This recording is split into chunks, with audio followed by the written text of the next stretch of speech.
Hi, welcome back. So let's take a look at some of the actions we can take when we look to reformat a piece of code.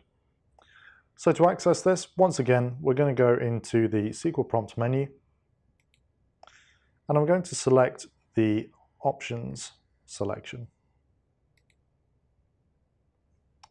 In the Options screen, I'm going to go to the Styles section, and here I can get to the formatting styles specifically at the top if I want to edit the formatting styles. And I can also apply various actions if I choose to as well. So, for example, I may want to insert semicolons or alter the casing of the particular code. I could expand some wildcards. So I'm actually going to select that one now, modify my brackets, and so on and so on.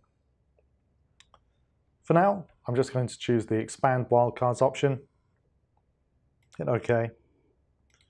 And now when I choose to reformat my code, I'm going to use the hotkeys Control-KY.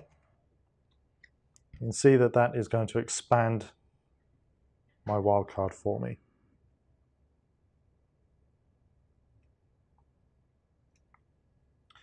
So that's a quick overview as to the actions we can take when we look to reformat our code using SQL Prompt. In this module, we've looked at the various options available to you when it comes to reformatting code using SQL Prompt. Please stay tuned for more.